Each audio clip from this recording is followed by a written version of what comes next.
Muy buenas noches, bienvenido a Señales. Patricia, ¿cómo estás? Buenas noches. ¿Qué tal, Germán? ¿Cómo estás? Muy buenas noches a todos. Bueno, ¿qué día vivimos ayer? Ayer. En el mundo del fútbol y en el mundo de la política. Exacto. Ayer y hoy también un poco. Hoy también un poco, Sí, un poquitito, por eso un poco, pero sí. Exacto. Mucha Así polémica. mismo. Bueno, el Senado de la Nación está arrancando bastante deteriorado, diría yo, bastante vapuleado, diría yo. Tiene un desafío enfrente muy fuerte, muy difícil. En este momento está, como se suele decir, entrincada la situación en la Cámara de Senadores. No es fácil salir esto para ninguno de los dos sectores. Para ninguno de los dos sectores. Y bueno, vamos a ver qué pasa. En primer término, vamos a estar con las empleadas domésticas que obtuvieron media sanción la semana pasada. Van a tener sueldo mínimo legal vigente. Sí es que la Cámara de Diputados se sanciona lo aprobado en la Cámara de Senadores. Sí, una ley muy polémica, ¿verdad? Hay gente que está en contra, hay gente que está a favor. Y bueno, y ahora vamos a escuchar los motivos por qué esta ley debe regir, ¿verdad, Germán? Exacto. Bueno, estamos con dos líderes sindicales, empleadas domésticas del Paraguay. La señora Keya Agüero es síndica del, a ver cómo se llama, Asociación de Empleadas y Servicios Domésticos del Paraguay. ¿Qué tal? ¿Cómo estás, Gili? ¿Cómo estás? Buenas noches. Buenas noches. ¿Cómo está usted? Bueno, la señora Marciana Santander es la presidenta de la asociación. ¿Qué tal, Marciana? ¿Cómo estás? Muy buenas noches, muy bien. Bueno, tenemos un informe sobre lo que significará o lo que significa y va a significar si aprueba en la Cámara de Diputados el hecho de que las empleadas domésticas puedan ganar el sueldo mínimo, es decir, un poco más de 2 millones de guaraníes, ¿sabes? En Paraguay, 1 de cada 7 mujeres ocupadas trabaja en el ámbito del empleo doméstico. De esta manera, aproximadamente son 181.500 mujeres que trabajan en este sector, mientras que unos 17.000 hombres también lo hacen. Las personas que trabajan en el servicio doméstico han emprendido la lucha por mejores condiciones laborales ya desde hace un tiempo. Han sido grupos articulados como la Asociación de Empleadas del Servicio Doméstico del Paraguay y el Sindicato de Trabajadoras Domésticas las más reivindicadoras. El 12 de octubre del 2015, el Poder Ejecutivo promulgó oficialmente la Ley número 5407 del trabajo doméstico, que regula distintos aspectos de las relaciones laborales domésticas. Por ejemplo, el salario mínimo, la jornada laboral, modalidades de contrato doméstico, seguridad social, entre otros. De esta manera, el sector consiguió beneficiarse con seguro médico de IPS, vacaciones y jornadas de 8 horas de trabajo. Y en cuanto al salario mínimo, este no sería menor al 60% del mínimo legal vigente. Hace solo unos días, el Senado aprobó modificar el artículo 10 de la Ley 5407. Esto elevando del 60% al 100% el salario mínimo vigente para las personas del servicio doméstico, equiparando así al mínimo legal vigente en el país. Recordemos además que el martes pasado, el presidente Horacio Cartes promulgó el reajuste del salario mínimo a 2.112.562 guaraníes. El aumento equivale a un 3,5% del sueldo, siendo así 81.525 guaraníes cada jornal de trabajo. Por ahora, la modificación pasó la Cámara Alta y está por verse si el nuevo Congreso, en Cámara Baja, se promulga en el mismo sentido. Esto era nuestro objetivo, ¿verdad? Llegar al 100%. Ahora, gracias a Dios, se logró, ¿verdad?, la media sanción en el Senado y ahora esperamos que pase a diputados y ir a pelear, porque no es que ellos votan porque quieren también.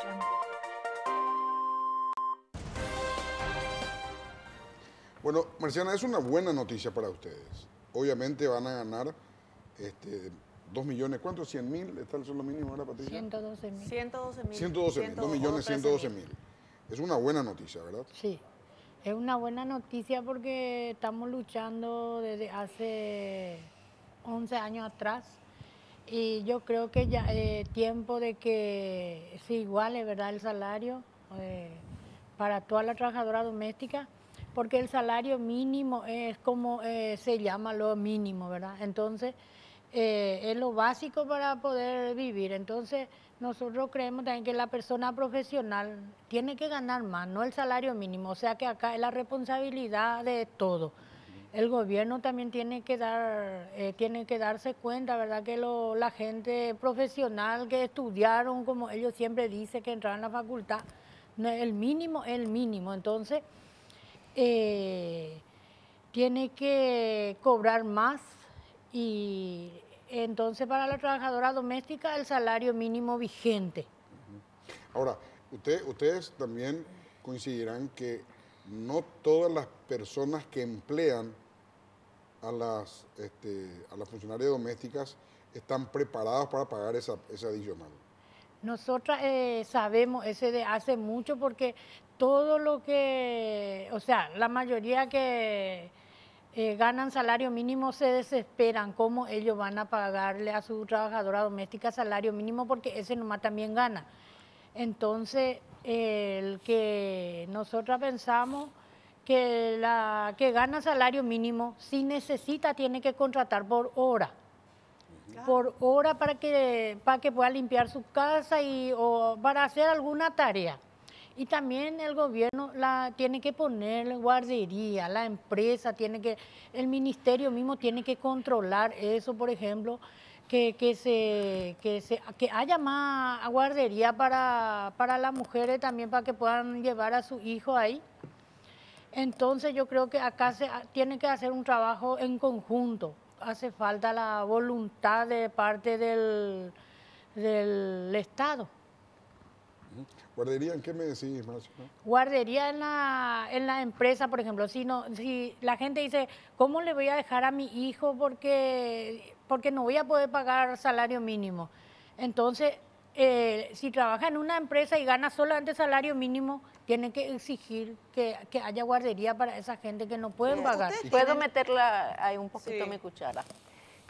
Toda empresa que tiene 50 empleados está por ley que tiene que tener guardería.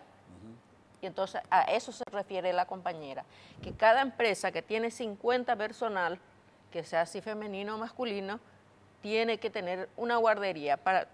Por obvio que hay papás solteros que tienen que llevar sus hijos a la guardería, hay mamás solteras que somos más, ¿verdad? Entonces ahí tiene que llevar. Y no cumple, porque eso ¿Quién tiene que controlar que se cumpla eso? El Ministerio de Trabajo. ¿No está controlando?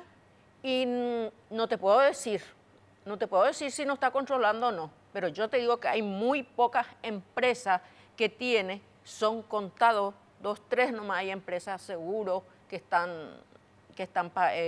tienen guardería. Lo que le quiero, o sea, ¿qué cambiaría eso? ¿Que había más necesidad de empleada doméstica? ¿Que había más necesidad de gente que cuide a esas criaturas? ¿O que la gente va a poder dejar de tener empleada doméstica para irse a trabajar y ahí le cuiden? ¿En qué va a cambiar eso? En muchas cosas va a cambiar, porque justamente eso es lo que queremos, ¿verdad? Que cuando las empleadoras dicen que no tiene plata para pagarnos ¿cómo se le dice? Para trabajar nosotros en sus casas. Claro, la que gana salario mínimo no va a poder. No va a poder. Bueno. Pero y entonces que nos pague por hora. Claro. Y esa que no puede, que su patrón le pague, que le ponga una guardería en su trabajo, te voy a decir. Pero ahí va a haber menos plata para la empleada doméstica. No, ¿y por qué? Si por el gobierno... Porque va a trabajar por hora. Y si... A lo mejor trabajando por hora no llega a la cantidad de monto que necesita por mes. Va a ganar más porque va a trabajar una parte 2 horas, otra parte 2 horas y otra parte 2 horas y va a completar sus 8 horas y ahí va a poder vivir como puede, ¿verdad? No va a estar más en una casa adentro, como te voy a decir, va a poder hacer su vida. Por ejemplo, si quiere estudiar, va a estudiar. Si quiere comer tortilla, va a comer tortilla. Si quiere comer bife, va a comer bife porque va a poder comprar de su plata. No va a poder depender, no va a depender de la patrona nomás lo que le dan, ¿entendés? ¿Cuánto sería por hora según Y tenés que sacar tenemos que calcular todo. Entonces, para nosotros, salario mínimo legal para la trabajadora doméstica es muy importante porque es un mínimo y nadie nos puede vivir con 1.000.000 de guaraníes, 1.200.000, 1.000.000, pero hay mucha gente también que pagan bien a su trabajadora doméstica. porque por la confianza de repente, porque no le quiere soltar a su trabajadora doméstica, entonces le pagan bien. Pero como todo dice la profesora y eso, no, yo cómo voy a pagar porque yo solamente gano sueldo mínimo. Entonces, un profesional tiene que ganar más, no el salario mínimo. Entonces, acá hace falta un trabajo en conjunto, porque profesional tiene que ganar más, no un salario mínimo. Claro, o sea, a partir de esa base, para Exactamente. arriba y no para abajo, ¿verdad? Exactamente. ¿Y qué opinan de esa gente que dicen, no, ¿cómo vamos a pagarle salario mínimo si ellos ayudan nomás en la casa? Usan la palabra ayudan. Ayudan dice cuando va a pagar. Y si te entra en su casa ya no dice ayuda nomás porque tiene que hacer todito. Jamás te va a decir, déjame nomás a mi hija o déjame nomás señora, yo te voy a ayudar en esa parte. Vos tenés que hacer todo, nomás allá, hasta el último. Jamás te va a decir, yo voy a hacer esta parte y vos esa parte. Bueno, y si no quieren pagar, ¿qué vamos a hacer? No, jamás va a quedar la trabajadora doméstica sin trabajo. Va a haber trabajo porque la patrona no se va a quedar a lavar su water, a limpiar todo ahí su casa. No va a hacer. O ellos mismos se va a quedar entonces sin trabajo porque se va a quedar a hacer la tarea de la casa. O sea, ustedes no tienen ningún temor de que esto va a traer desempleo. No va a traer desempleo. Más empleo va a haber porque vamos a trabajar por hora. Pero ahí va a tener mucho gasto la que trabaja con hora. Sale a un lugar, toma el ómnibus, se va, no llega al ómnibus, tiene que caminar.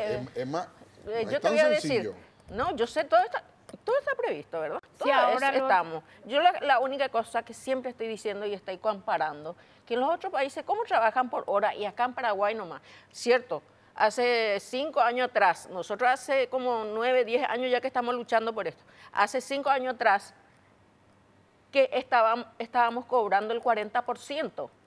Entonces, cuando nosotros estábamos luchando ya luego por queríamos luego que sea el mínimo, ¿verdad? Cuando eso ya luego la gente empezó a gritar, que como nosotros vamos a cobrar el 60%, nosotros las trabajadoras domésticas, como nosotros vamos a pedir que nosotros, porque nosotros tenemos dignidad, queremos que nuestros hijos se vayan a la escuela, al colegio, a la facultad. Hay todavía gente, como usted le dicen, patronas o patrones que tratan como esclavos. Así mismo. En este caso esclava, porque en su mayoría son mujeres las que trabajan como domésticas. Casi Así no hay hombres, salvo jardinero, cosas como Y esa. Pero chofer. la doméstica, la trabajadora, es la que trabaja en la casa Cuando y vos está como esclava, algunos Sí, dicen. yo te voy a decir una cosa, cuando vos te vas a entrar en cama adentro, como se dice vulgarmente, eso es lo que la gente es lo que en estos momentos está protestando, porque ellos se dan cuenta de que nosotros nos estamos despegando de esa cama adentro. Entonces, porque en cama adentro, ellos salen a las 10 de la noche, estamos despiertas porque por alguito tenemos que estar, porque tenemos que cerrar la puerta, el portón, el aquello.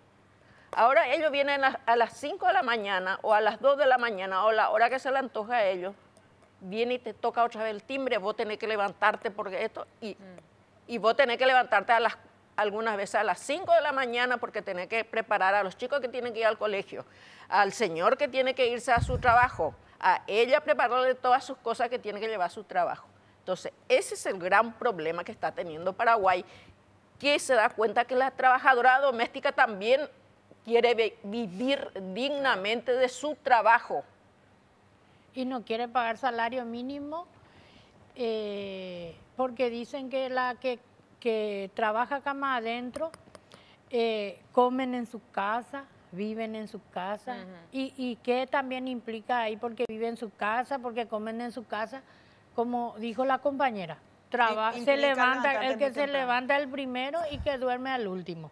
Y hay otras cosas como que sos empleada a las 24 horas. Exactamente. Cama adentro. Pero hay otras cosas también. Cuando soy trabajadora doméstica, dejé mi hijo, dejé mi marido, dejé mi casa. Ellos también me dicen, pero yo tengo mi hijo, mi marido, ¿y nosotros qué? Nosotros también a nuestros hijos para cuidarle a los hijos. Hay denuncias de maltratos de parte de gente que emplea a las domésticas. ¿Tienen denuncias de ese tipo? Teníamos. Antes cuando empezamos sí había mucho, pero después ahora ya se bajaron muchísimo.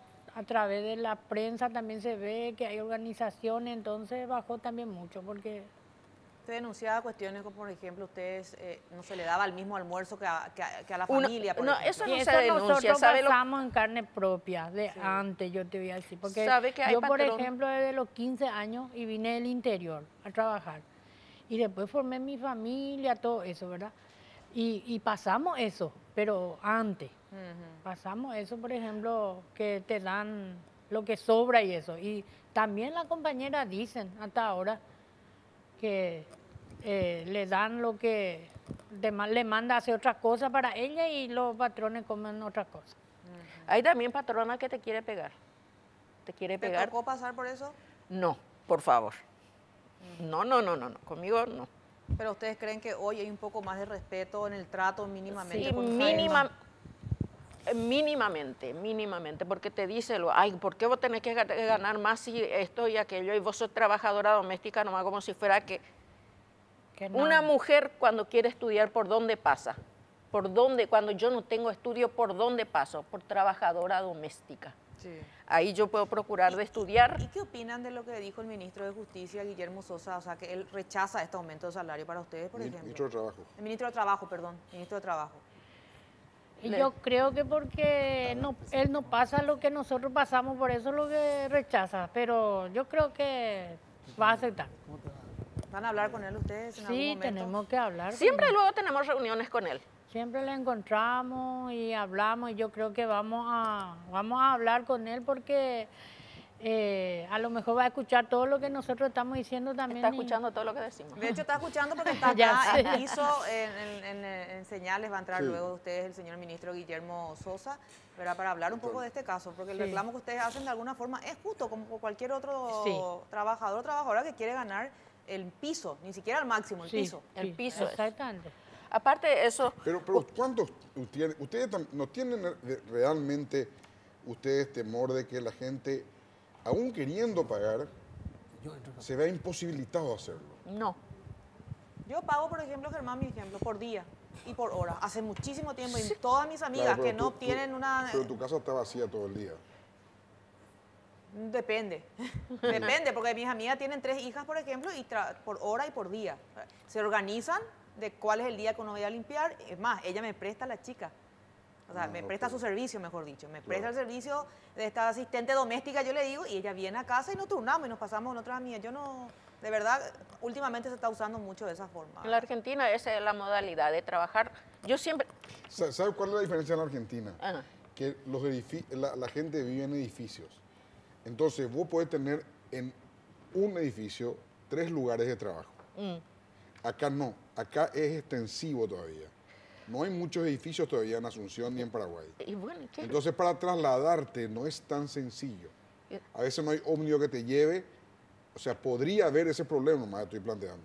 Y sí podría haber. Pero nosotros queremos que se apruebe esta ley y después nosotras nos vamos a arreglar, ¿entendés?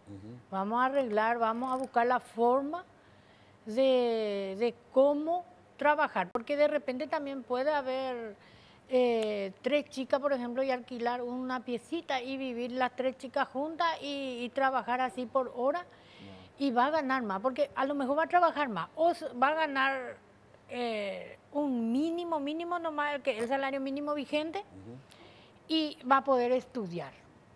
Bueno, le agradezco mucho. Y No, nosotros las agradecidas. En mi caso, Patricia, yo estoy a muerte a favor de esto. Igual yo, Totalmente. igual yo, igual yo. Totalmente. Gracias. Le agradezco mucho y sigan adelante. Gracias. Sigan adelante. Nosotras estamos agradecidas Es con una usted. situación superadora, es un avance, así que estamos yendo por buen camino. Muchas gracias. Gracias a usted. Y Patricia. otra cosa antes Sí. de irnos. Esta semana nosotros ya le vamos a visitar a los nuevos diputados para hablar con ellos, que son creo que 50 nuevos, y esperamos, y especialmente de las mujeres que están ahí, esperamos que nos apoye 100% para poder lograr los... No, para- los hombres también le van a apoyar. No, ya sé, los hombres No, también, pero nosotros esperamos tenemos ahora que asegurado las los varones. mujeres que están entrando también... Nosotros le tenemos asegurado a los varones. Sí. Sí, no crean, te reís, pero es cierto, los varones. Este año sí quedamos con sorpresa en senadores porque había muchas senadoras que nos apoyaron y la primera vez no. Y desde el martes le vamos a dar la bienvenida a ellos, vamos a visitarles. Dale, muchas gracias. No, a Muchas ustedes gracias. que tengan buenas Patricia. noches. Bueno, ahora vamos a hablar también sobre el mismo tema, las empleadas domésticas teniendo el salario mínimo legal vigente. Algo que tenía que haber sido hace ratísimo, Patricia. Sí. No tiene ningún sentido ese 60%, 70%, una locura. Ministro Guillermo Sosa, ¿cómo está? Buenas noches. Buenas noches, Germán. Buenas noches a la audiencia. ¿Tu opinión de esta ley, ministro? Y en estas condiciones no. En estas condiciones hay que analizar esto teniendo en cuenta otros parámetros. Quiero comenzar diciendo que mejorar el salario es un derecho, ¿verdad? Y ciertamente el empleo doméstico merece continuamente ser dignificado. Y Germán, ahí hay que explicar lo siguiente. En primer lugar, no es una cuestión en la cual solamente tenemos que analizar la remuneración, o sea, lo que se percibe en términos de dinero. El otro parámetro importante a analizar es la seguridad social. ¿Qué quiere decir seguridad social? El derecho que tiene todo trabajador de tener una cobertura para cuando se enferma, un seguro médico. Segundo, tener la posibilidad cierta, real, concreta, de jubilarse cuando termine su vida laboral. Entonces, cuando nosotros estamos analizando sistemas que hacen fundamentalmente al empleo digno, al trabajo decente, no podemos circunscribirnos solamente de decir se merece el mejor salario. Claro que se merecen el mejor salario. Todos los trabajadores del país se merecen tener un mejor salario. La fórmula es decir, ¿cómo se obtiene ese mejor salario? En ese sentido, nosotros desde el Ministerio de Trabajo hemos trabajado fundamentalmente, en primer lugar, luchando contra la informalidad. Porque acá decimos, muy bien, hay un salario que es formal, 2.100.000, ¿verdad? Pero ¿todo el mundo cobra eso? ¿Todo el mundo percibe el salario mínimo vital móvil formal? ¿O hay una gran masa de trabajadores que no perciben eso y trabajan en negro? Y la respuesta es sí, y es mucho. Tenemos casi un 50% de los trabajadores en situación de informalidad. Entonces nosotros trabajamos fundamentalmente buscando esa formalidad. Y esa formalidad para nosotros no es solamente que gane el salario mínimo, que tenga por sobre todo acceso y que tenga una cobertura del IPS, digamos, el Instituto de Previsión Social, aunque pueden ser también seguros privados, que puedan tener también una cobertura. Pero fundamentalmente pensar en eso, ¿verdad? El otro tema es el tema del empleo o el desempleo. Si yo tengo un esquema que dice, bueno, fenómeno, se le dignifica a la persona porque realmente yo lo siento en corazón, o sea, porque realmente como ustedes sienten, decir, si hace falta un mejor salario, claro que sí, pero ¿es factible eso? O la empleadora que me está escuchando en este momento decir, no, yo no le voy a pagar, yo no le voy a pagar 2.100.000 porque aparte le doy casa, le doy habitación, le doy comida. Pero implica que sea esclava 24 horas, prácticamente. Ese término esclava yo rechazo. Imagínate las 2 de la mañana que tiene que abrirle el portón al patrón, por ejemplo. Bueno, yo no sé, por lo menos en mi casa nosotros no tenemos esa práctica, ¿verdad? Puede ser que hayan algunas familias que hagan abuso de eso y realmente yo no niego que lo hayan, ¿verdad? Pero también conozco familias que tratan dignamente a sus empleados y a sus trabajadores. En ese sentido, vamos a hablar del empleo. Este sistema lo que puede producir es un desempleo y puede producir una gran informalidad. Gente que directamente dice, yo no le voy a pagar eso, entonces si voy a pagar, voy a contratar en negro. Lo siento y concreto, y ustedes escucharon de parte de las distinguidas representantes, de que va a haber una migración. Hay que haber una migración del empleo a tiempo completo, en las características que conocemos hoy en día, va a ir a una migración hacia un empleo por hora. O sea, si estamos hablando por hora, con el actual nivel de salario, esa hora se va a remunerar en 10.144 guaraníes. Y lo más grave, esta ley, así como está establecida, al no contar con otra ley que necesitamos para que esto tenga andamiaje, no va a ser posible que puedan cotizar, asegurarse en el IPS. Y Germán, nosotros venimos de un sistema en el cual teníamos 40% del salario mínimo reglamentado para el salario de la empleada doméstica, 40%. Con ese 40% teníamos aproximadamente entre 27.000 a 30.000 empleadas domésticas aseguradas en IPS. Cuando pasamos desde el 40%, pasamos al régimen actual que tenemos, que es del 60% del salario mínimo como salario legal de los empleados domésticos, ¿qué pasó?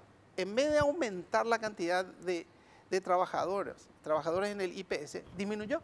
Hoy en día tenemos 17.000. Entonces, yo como ministro de Trabajo voy a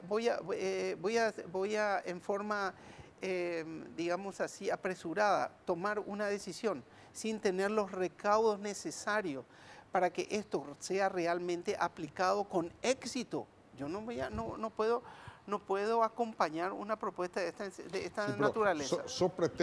Ministro, pretexto de cómo va a reaccionar el mercado, uno puede actuar. No podemos nosotros prepararnos jurídicamente de acuerdo a cómo va a reaccionar. O sea, vamos a sancionar penal, pero si el público se va a gritar, entonces mejor no sancionamos nomás el penal. Bueno, al ministro, que seguro que bajó el IPS, ¿cierto? Seguro que bajó. ¿Pero por qué? Porque en Paraguay no se gana lo suficientemente, entonces nosotras las mujeres migramos. ¿Por qué? Yo migré para la Argentina para ganar más y para poder que mis hijos, algunos chicos míos, estudien, ¿verdad? Entonces nosotros lo que queremos es para que no emigren más nuestras mujeres, que trabaje y se sienta cómoda en nuestro país para que no haya muchas cosas que están sucediendo en todo el mundo. En eso también nos basamos. Gracias, También en señora. el artículo... Pero el punto tuyo, Germán, vos decís cómo va a reaccionar el mercado. Muy bien, ¿qué decimos nosotros? Nosotros tenemos que hacer una evaluación técnica profunda del impacto de este tipo de medidas. Porque yo realmente no quiero ser el responsable de generar más desempleo, no quiero ser responsable de generar más informalidad. Cuando a mí se me propone este tipo de... La informalidad se le combate. La informalidad. Con la informalidad no se convive, a la informalidad se le combate. Claro. ¿Y cómo se le combate? ¿Y cómo se le combate? Combatiendo. Te voy a decir cómo nosotros combatimos.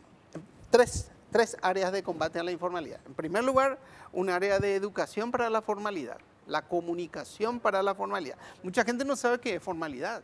Yo te estoy diciendo, formalidad es ganar el sueldo mínimo, pero también formalidad es tener acceso al IPS, que es justo, es justo, ¿verdad? Vos estabas hablando incluso de fórmulas de formalidad que tienen que ver incluso con acceso a una suerte de poder bancarizarla para que puedan tener sus ahorros. Yo también creo que eso también forma parte de la formalidad. Educación, comunicación. Segundo, reglas de juego que no encarezcan ni hagan que el sistema vaya a la informalidad antes que a la formalidad. Si la informalidad es más barata que la formalidad, el sistema económico funciona así. Yo no lo estoy inventando. Simplemente la gente, en vez de ponerte a vos en la formalidad, se va a la informalidad porque es caro. Pero ¿usted considera que está bien eso, ministro? No, por supuesto que no. Lo que yo soy es consciente de eso y nosotros hemos aumentado la formalidad en el Paraguay 20%, entre 20 y 25%. Hemos aumentado la formalidad, trabajando de esa manera. Educación, incentivos positivos le llamamos, y punición. O sea, vamos a una empresa y establecemos... ¿Cuántos empleados domésticos por no interveniste? ¿Cuántos hogares interveniste por...? Yo con respecto, ese es un punto muy importante. Pues mucha gente dice en forma muy apresurada, dice, no hay problema, que el Ministerio de Trabajo vaya a controlar la casa de la distinguida señora, a ver si su empleada doméstica está en condiciones formales. Pregunto, ¿yo tengo condiciones legales para poder irrumpir en la casa de la señora en la casa de la señora para ir a examinar su empleada doméstica? Sí tiene. No tengo. ¿Y cómo si alberga un empleado? Yo no tengo. Todo recinto que alberga un empleado puede ser intervenido por el Ministerio de Trabajo. Así puedo entrar. No puedo entrar. No, violentamente no. Necesito una orden judicial. No, por eso, violentamente ninguna empresa, en ningún lugar. Trabajo, no, eso es muy básico. Eso es muy básico, Guillermo. No obstante, nosotros hacemos nuestro trabajo, pero no es una tarea que es muy sencilla. Yo le pregunto a la audiencia, yo puedo como ministro de Trabajo simplemente llegar a la casa y decir, a ver un poco, mostrame los papeles de tu empleada doméstica. Pero usted debe conseguir la orden, justamente ese es su trabajo, Sí, ministro, por llegar. supuesto. O sea, Pero la pregunta es, ¿eso es sencillo? ¿Eso es sencillo hacerlo? Pero si son ministros es sencillísimo. Claro, es sencillísimo. Claro. Está bien, perfecto, muy bien. O sea, nunca el ministerio Investima a mí el ministro 15 días a mover cuántas horas le consigo. Es facilísimo. ¿Quién se va a negar? Sí, Y si se niega, socializa. A ver si alguien se anima. perfecto. El Intentó alguna problema vez, IPS sí, es porque no nosotros se ganan el lo hemos salario hecho, mínimo, entonces nosotros no lo se hemos hecho, nosotros puede. hemos El problema del aumentado IPS muchísimo y las también sanciones, multas, el pero no es prorrata solamente la única forma de no se controla, el prorrata, que se trabaja un día acá, otro día allá, entonces eso también se tiene que controlar. El IPS tiene que controlar, ¿cómo te iba a decir? Implementar el prorrata. Entonces, no va a haber problema, sí, es que ellos quieren. Si falta voluntad política, por ejemplo, un día trabajar acá, bueno, te anotan, tienen que buscar la forma para hacer. Está en sus manos de ellos para hacer esa cosa. Por ejemplo, yo trabajo un día acá, otro día allá, entonces ese es el prorrata. Nosotros le decimos. Entonces, así para poder. Y otra cosa, la Constitución mismo habla en el artículo 92 que toda persona tiene que ganar el salario mínimo. Entonces, yo creo que ellos haciendo la ley en contra, también nuestra Constitución, ¿dónde está? Yo lo que quiero decirle también al señor ministro es que... Un ratito, doña Ministro, estamos ante un hecho de que van a tener acceso al derecho. Nosotros, so pretexto de que va a empeorar la situación, el acceso a un derecho, no podemos evitar el acceso a ese derecho. Nosotros tenemos que diseñar políticas y implementarlas. Y ese diseño tiene que tener los recaudos para que esa política pueda tener éxito. Si yo lo que busco es la dignificación del empleo, ¿verdad? Si yo busco el trabajo decente, si yo busco fundamentalmente darle al trabajador lo que realmente en derecho se merece, yo no puedo simplemente crear mayor grado de desempleo. Y te estoy diciendo, pero hoy ganan legalmente 1.200.000. Es un chiste. Las que tienen suerte ganan 1.200.000. Entonces, Guillermo, eso tendríamos que saltar todo detrás de esa realidad. ¿Por qué no haces una encuesta y le preguntás a las amas de casa, a los empleadores, si realmente están dispuestos a pagar eso? Entonces pero no importa, entonces que no tengan. Que no va a tener. Pero entonces, en principio, si el Estado paraguayo puede pagarte a vos 3 millones como ministro, te paga 3 millones, total no está dispuesto. Entonces no me pida generación de empleo. Entonces no me pida formalización. O si simplemente yo saco un decreto que se le tiene que pagar 2 millones y nadie le quiere pagar, yo te cuento qué va a pasar. ¿Qué pasó en otros países? ¿Qué pasó en otros países? La aplicación de los derechos sociales no puede estar supeditado a la voluntad del que quiere si acepta o no acepta. Claro. Jamás. No, escúchame, no es simplemente, pero es un concepto muy dictatorial. Voy a decir, me tienen que acatar. No, el dictado de la ley. No, el dictado de la ley. La ley tiene que aplicarse en un contexto de que pueda ser realmente recibido y aplicable. Porque si tengo una ley que no se puede aplicar, ¿para qué tengo la ley? ¿Cuántas leyes están ahí y no se pueden aplicar? Entonces, ¿qué es lo que sucede? Nosotros necesitamos fundamentalmente hacer más estudios del impacto que tiene este tipo de propuestas. Necesitamos que esta ley esté acompañada con otra ley, que es la ley que se está debatiendo justamente también en instancia legislativa, que es la ley de tiempo parcial.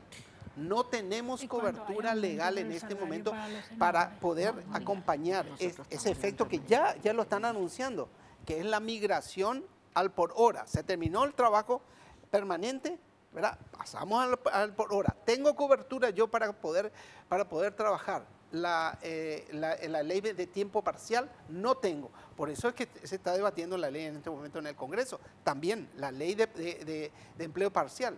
Le pregunto a los, fíjate vos, el concepto que nosotros hemos trabajado fundamentalmente es el concepto de diálogo social, no el concepto de imponer. El concepto de diálogo social es un concepto de búsqueda de consenso entre las partes tripartitas. ¿Quiénes son las partes tripartitas? Empleadores, trabajadores y gobierno. Acá tenemos las distinguidas representantes de los trabajadores, ¿verdad? Pero, ¿y las empleadoras? Vamos a escucharlas a las empleadoras y vamos a preguntarles qué es lo que opinan con respecto a esto. O simplemente le vamos a imponer. Pero las empleadoras ya tienen un marco jurídico estable y preexistente, que es el salario mínimo. Nosotros creemos que ese ya es el lenguaje de la empleadora. El salario mínimo que tiene nos está... Nosotros creemos que ellos son privilegiados, porque siempre el gobierno le lleva más en cuenta a ellos que a la trabajadora. Entonces nosotros creemos que ellos ya están privilegiados en esa parte y tener una trabajadora, otro privilegio para ellos. Y entonces la voluntad de parte del Estado es lo que hace falta acá para poder hacer bien las cosas. Porque nosotros que somos trabajadores tenemos la esperanza por el ministro, así que ministro, ayúdanos a nosotros. Bueno, ministro. Nosotros le vamos a Yo ayudar. la única cosa que le quiero decir al ministro también. Me llegó el tiempo, lastimosamente acá. Dice que le vamos a ayudar. Nosotros le vamos a ayudar. ¿Cómo le vamos a ayudar? Vamos a llamar a una mesa de diálogo social. Vamos a trabajar en la ley de tiempo parcial. ¿Verdad? Lo estamos haciendo.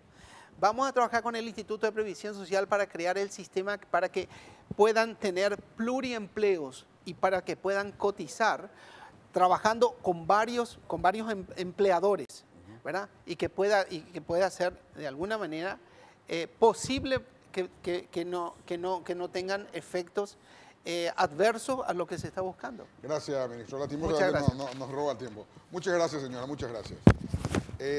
Vamos a hacer una pausa, Patricia. Antes vamos, pausa. Y a la vuelta vamos a estar con Nicanor Duarte Fruto. Ya vamos a hablar de todo lo que pasó ayer, hoy y lo que puede pasar mañana. Pausa y volvemos.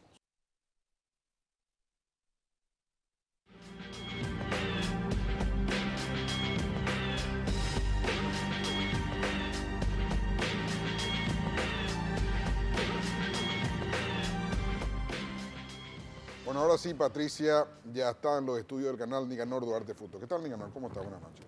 Buenas noches, Gemavi. Un placer estar contigo, con la teleaudiencia, con Pati. Igualmente. Realmente. Hemos preparado un breve informe, ¿sí? Sí, sobre lo cómo ocurrido no. ayer en el ¿Cómo Senado de no? la Nación. ¿Cómo no?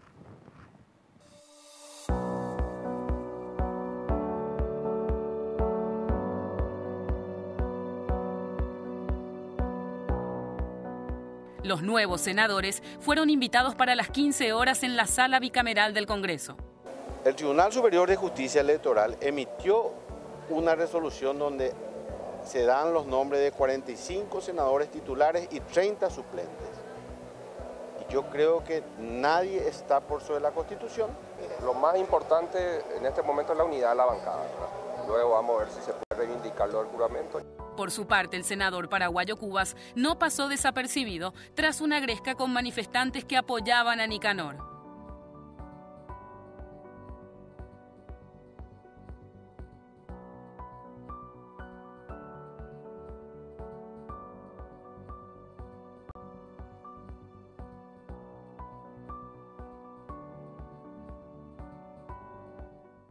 Evidentemente más tensionado, pero si yo estoy luchando por una banca es por el respeto a la voluntad popular, a cerca de 80.000 colorados que me votaron en las internas, a los que no puedo abandonar, Gemavi. Y segundo, un atropello a la Constitución que cometió el presidente del Congreso.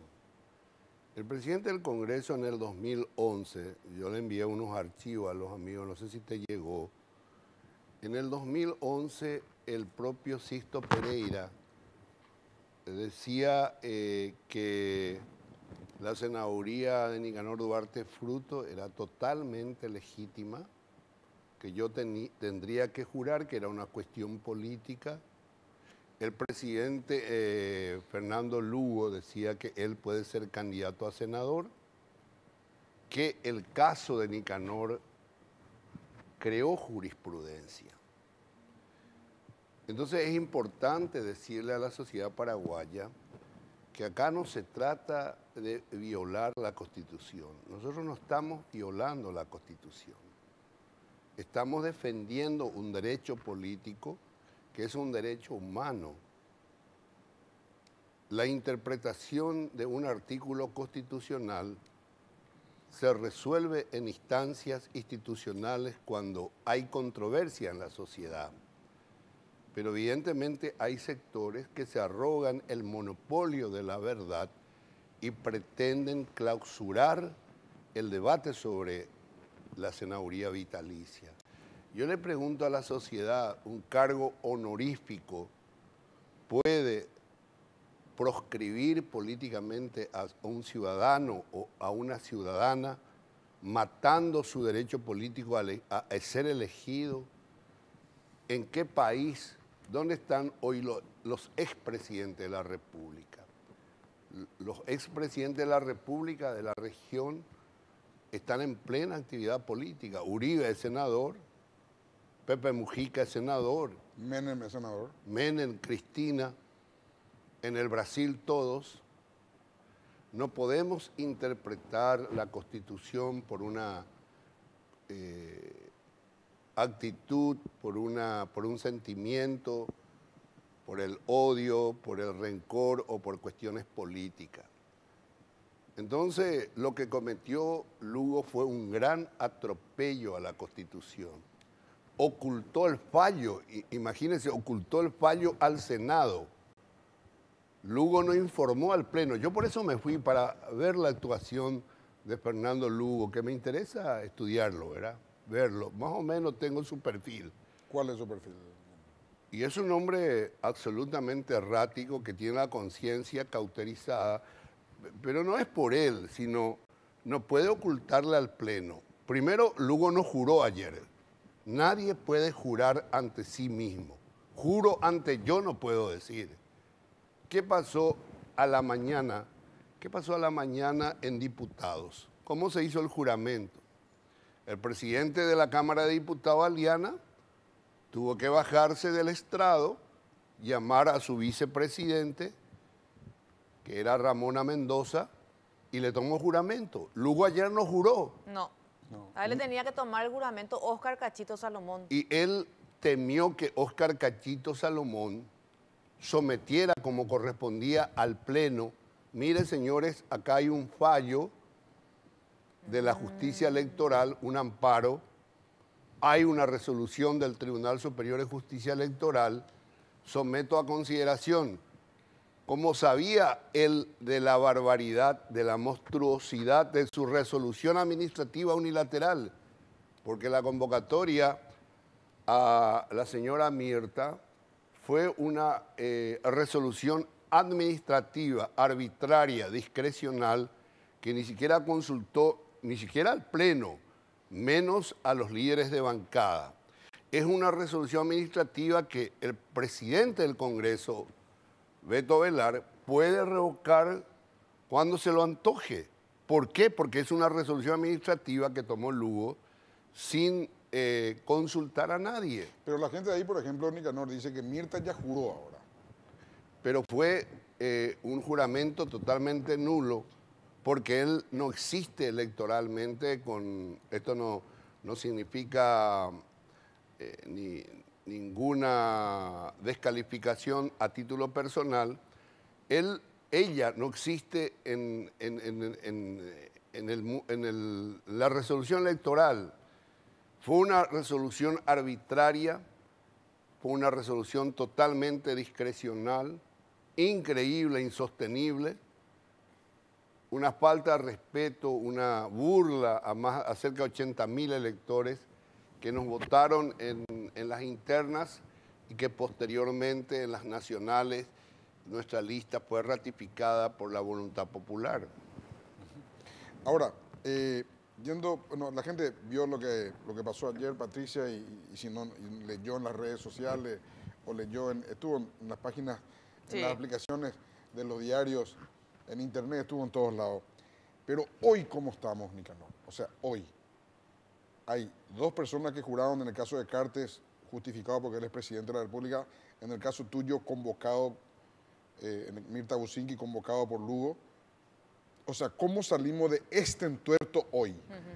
La temporalidad no revoca ni cambia la injusticia y la arbitrariedad. La arbitrariedad y la injusticia no se modifican por el paso del tiempo, o sea que estamos con la misma arbitrariedad y con la misma injusticia hoy. Y vamos a plantear, obviamente, la revocatoria de una resolución que tomó el presidente del Congreso a título personal, de manera absolutamente arbitraria. ¿Quién va a plantear eso, Nicanor? Nosotros hemos planteado primero ante el Tribunal Electoral. El Tribunal Electoral nos dio el amparo. Dicen que el amparo no fue fundado. El amparo es una medida de urgencia que nunca tiene un considerando denso doctrinario porque es una medida de urgencia. Segundo, que no se le corrió vista al presidente del Congreso. Él no es parte, porque justamente el amparo es para tratar de reparar un abuso de poder, una usurpación de poderes en la que incurrió Lugo al asumir posiciones y decisiones del Tribunal Superior de Justicia Electoral atropellando la Constitución. El tema de la senaduría vitalicia fue discutido en la sociedad, se discutió en la prensa, se discutió en la academia, Gemavi Patti. La gente cree que es una posición de Nicanor. No, esto generó una controversia y hay sectores que pretenden arrogarse el monopolio de la verdad y clausurar el debate, clausurar la controversia.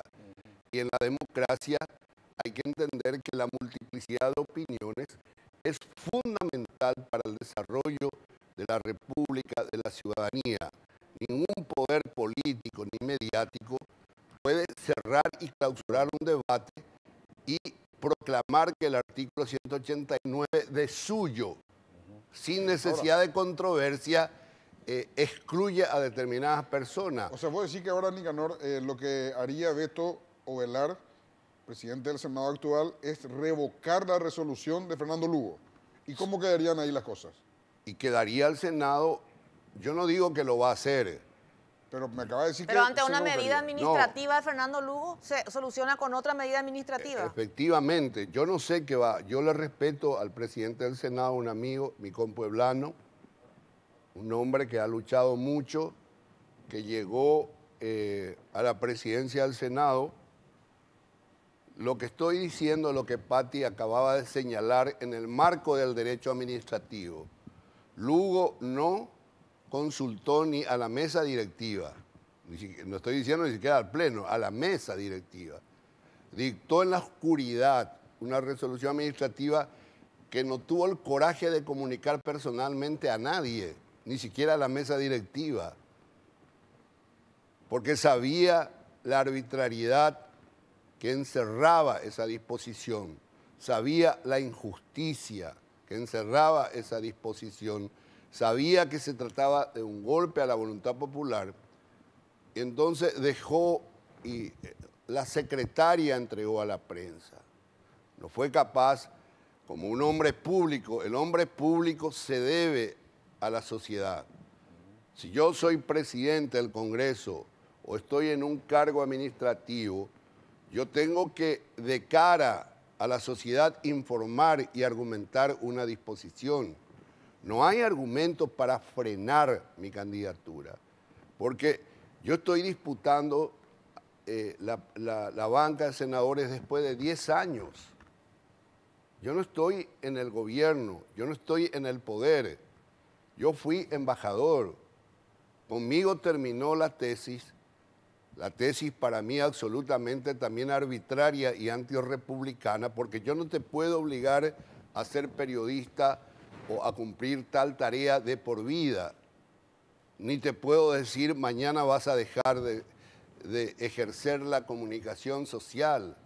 Es como decirle al poeta, mire, traiga su pluma y usted no escribe más.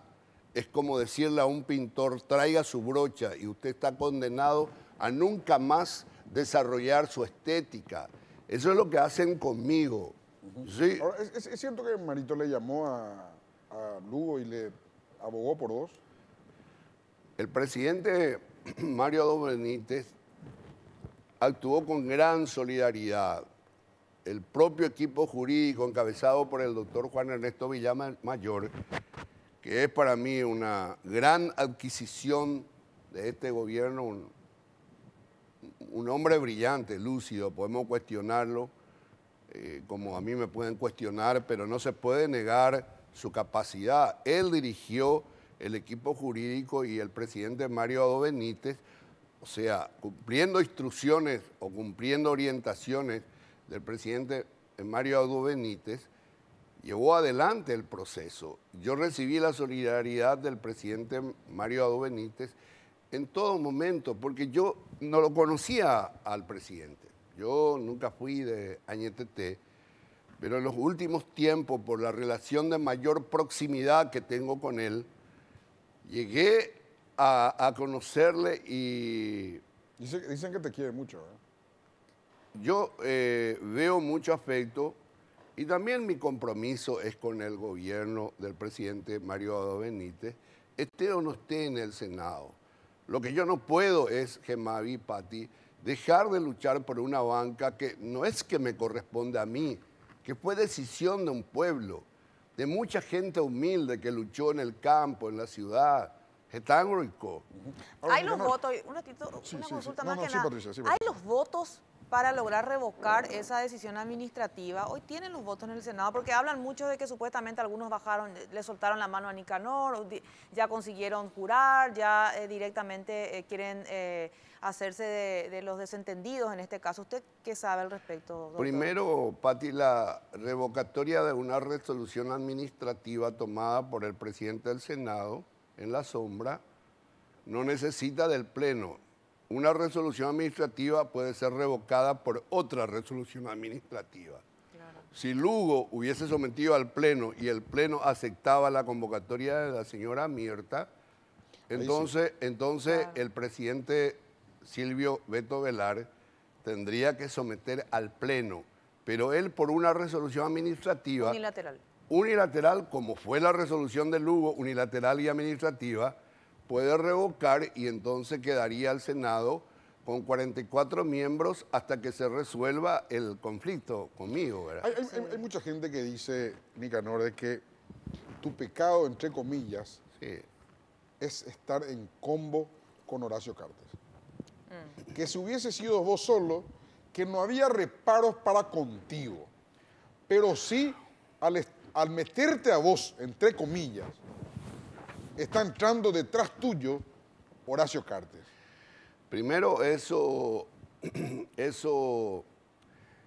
presume que un acto político, por una cuestión de lógica,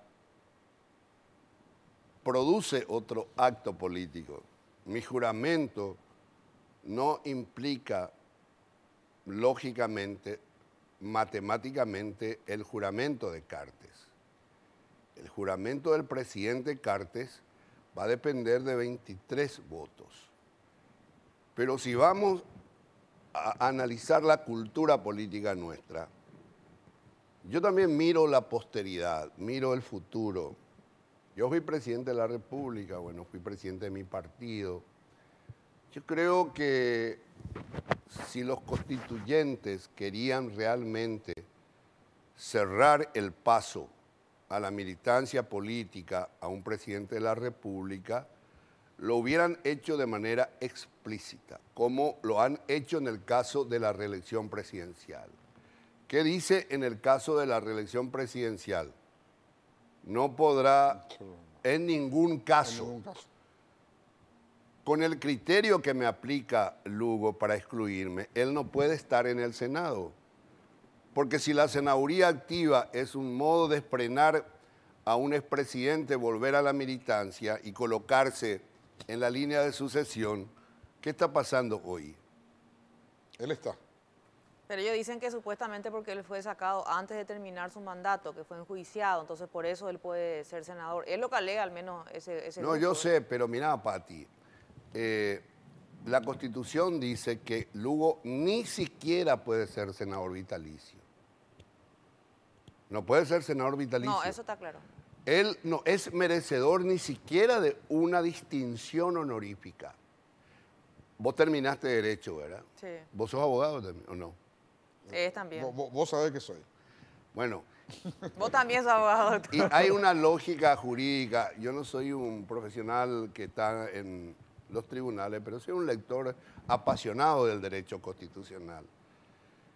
El que no puede lo menos... No puede lo más. No puede lo más. Entonces, ahí está la contradicción de toda esta posición de una pseudo izquierda que tiene temor a competir. Porque en el 2011, en el 2012, Lugo decía, mira que Lugo decía, la Corte me habilitó a ser senador y por lo tanto también me habilita a ser presidente de la República. Acuérdense de la tesis Fariña, que él podía ser reelecto, porque para Lugo la reelección era consecutiva y no alternada. Hay medios que hoy endiosan a Lugo por supuestamente defender la Constitución. Hace 6 meses Lugo era el villano violador de la Constitución que estaba metido en una enmienda, ¿o no? Pregunto. Se encerró en una sala de la bancada del Frente Guazú para No, pero está hablando del diario a ese color. No, entonces, obviamente, yo respeto a los medios. Yo fui presidente de la República, nunca perseguía a los medios, discutía con los medios. Y yo creo que el periodismo necesita un debate interno, así como necesita un debate interno en todas las instituciones. Pero hace 6 meses Lugo era el villano, era el violador de la Constitución, de una enmienda sangrienta, ¿o no? Hoy es el defensor de la Constitución. Mi pregunta es, Pati, y me pregunta mi querido Gemavi, es, ¿uno puede consagrarse defensor de la Constitución por interpretar de manera taxativa el artículo 189? Eso te da el título de defensor de la Constitución cuando que ese artículo fue debatido en la academia y finalmente fue debatido en los órganos establecidos por la Constitución, que es un pacto social político, la Corte. Y la Corte resolvió. El debate terminó en el ámbito jurisdiccional que genera carácter vinculante, que obliga. Podemos seguir discutiendo. Vamos a hacer una hora de pausa, niña. Sí. ¿Sí? Te pongo en pausa. Sí. ¿Viste esos videos que voy a poner en pausa? Sí, y te cómo queda así no. la imagen. Cómo no. Y después continuamos. A la vuelta de la pausa.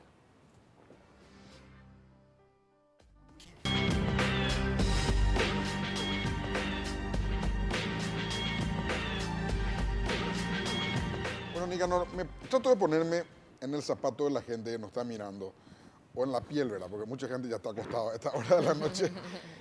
Y no me queda claro cómo vas a jurar, qué vas a hacer, cómo pretendes hacer. Y a través de una... Primero yo tengo un amparo que obliga al Senado a tomarme juramento. Hay un caso, un antecedente, Gemavi y Pati. Se acordarán del senador Gregorio Segovia del Partido Blanco. Sí, recuerdo. El senador Gregorio Segovia estuvo 6 meses después de un juramento. Y Pedro Pablo Velar planteó una nulidad explicando al Tribunal Superior de Justicia Electoral un montón de cosas que su banca... Partido Blanco en vez de voto blanco. Bueno, y finalmente el Tribunal Electoral ordena a través de una sentencia que Pedro Pablo Velar termine siendo el senador. O sea, no es que un senador o una senadora por haber jurado ya no puede volverse atrás, revocarse esa situación. No. Y acá hay que revocar una resolución administrativa, para mí, ¿verdad?, arbitraria, y dar cumplimiento no a un fallo del Tribunal Superior de Justicia Electoral, sino a la voluntad popular, sino respetar la soberanía popular. La Constitución Nacional establece que la soberanía popular, que la legitimidad de las autoridades representativas deviene de la soberanía popular. El artículo 3 de la Constitución dice también que hay independencia, interdependencia de los poderes, control recíproco, pero que ninguno de los poderes puede otorgar facultades extraordinarias a ninguna persona. Lugo se ubica por encima de la Constitución, por encima de la voluntad popular, para consumar un hecho alevoso. ¿Y por qué Lugo hizo eso, Nicanor? ¿Tienes información? No lo Porque entiendo. yo tengo una información que dudaba. Y dudó hasta el final que iba a hacer. La gente a veces quiere guardar lo que de pronto podría entenderse como una cuestión íntima, pero un hombre político, un hombre público, no puede ocultar a la sociedad muchas cosas. Yo hablé con Fernando Lugo, le pedí que no incurriera en una injusticia contra mi persona. Yo hace 10 años dejé la presidencia de la República. No gané mi banca desde el poder público, controlando el aparato, luché mucho.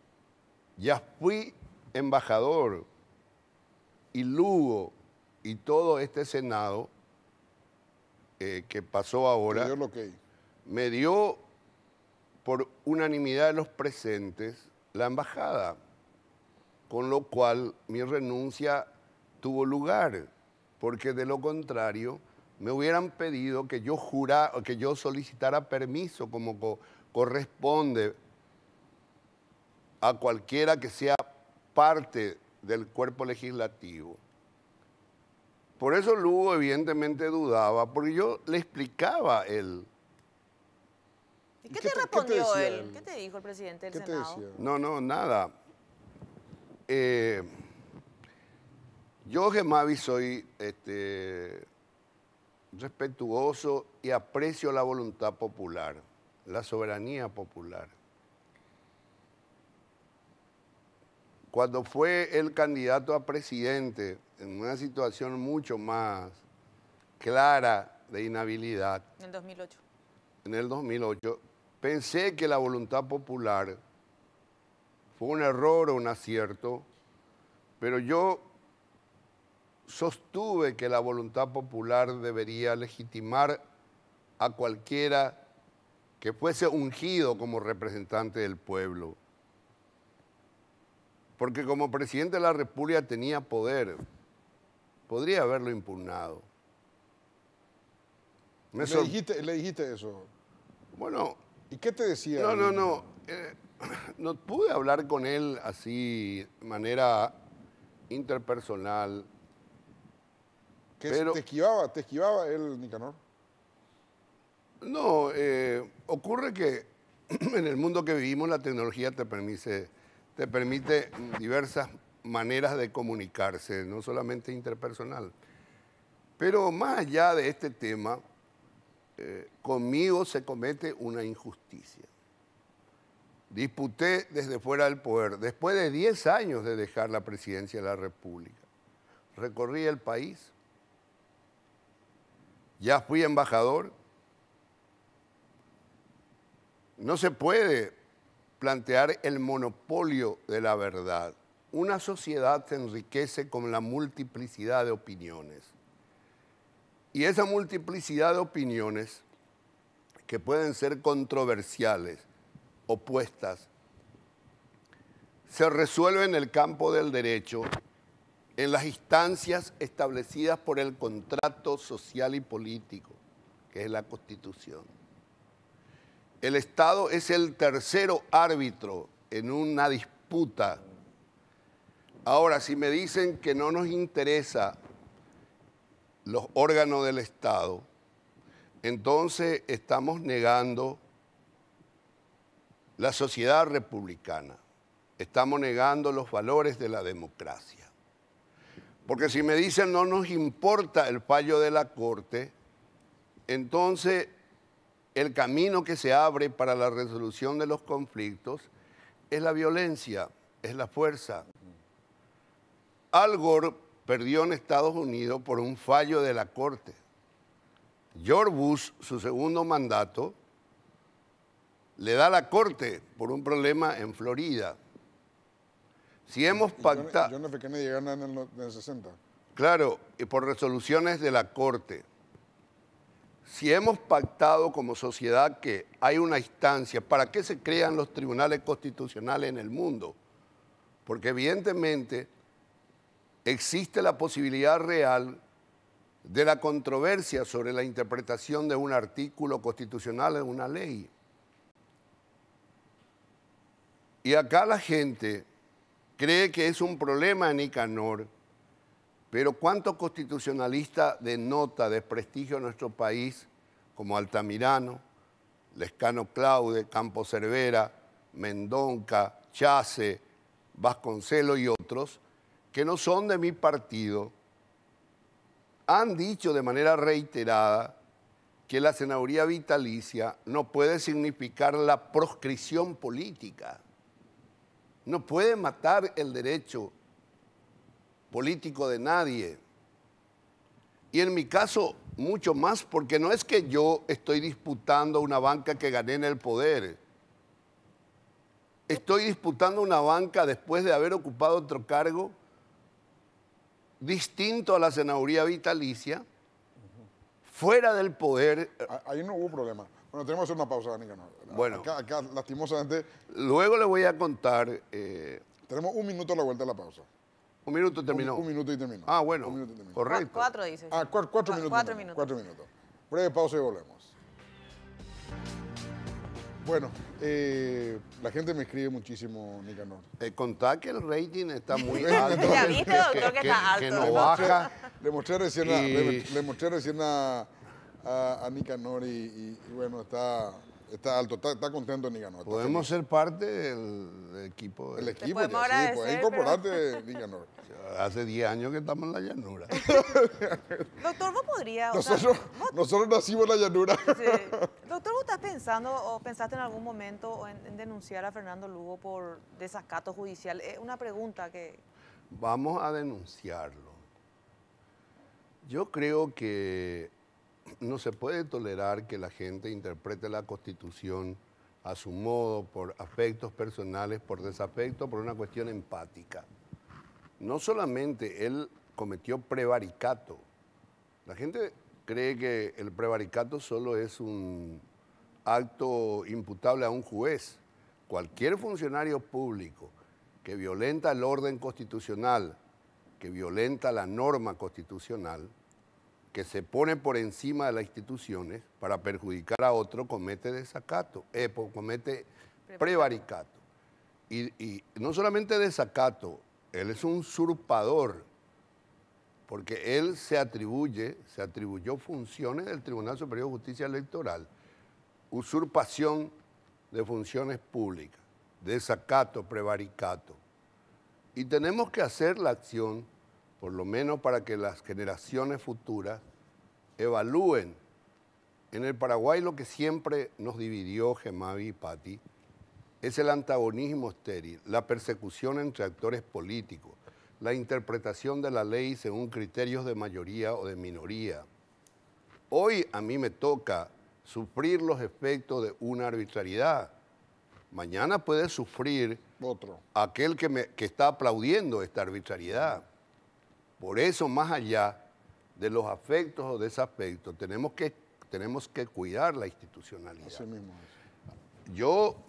La gente dice que nosotros hemos violado la Constitución. No nos van a intimidar y pueden decir y repetir lo que quieran, pero no nos consideramos violadores de la Constitución. Y también cuestiono el cinismo de aquellos que se declaran defensores de la Constitución por interpretar literalmente el artículo 189. Defensores de la Constitución serán aquellos que defienden los grandes derechos constitucionales que hoy no alcanzan al pueblo. Me gustaría ver a los que defienden que el artículo 189 hay que entenderlo literalmente, textualmente, en la vieja tradición constitucionalista que ha sido superada por el neoconstitucionalismo moderno, la hermenéutica constitucional moderna, que dice que un artículo no solo debe interpretarse literalmente, sino que en perspectiva a los grandes principios tutelados por la Constitución. La libertad, el derecho a elegir, a ser elegido, a la no discriminación. Yo quiero verle a los que se erigen en defensores de la Constitución por el artículo 189, defendiendo la precarización laboral. Esto que estaban ustedes... Por el derecho a la vivienda. Esto que estaban ustedes discutiendo, la explotación de las empleadas domésticas en el Paraguay. No es un derecho constitucional el salario justo, la jubilación, la seguridad social, no es un derecho constitucional. Así es. No es un derecho constitucional la propiedad, la tierra, la vivienda. No es un derecho constitucional que un paraguayo o una paraguaya sea atendido o atendida en un hospital sin necesidad de recurrir a los caudillos de la comunidad. Entonces, por favor, no se erijan en defensores de la Constitución para utilizar la senaduría vitalicia como un garrote selectivo para proscribir a determinados actores y liberar a otros.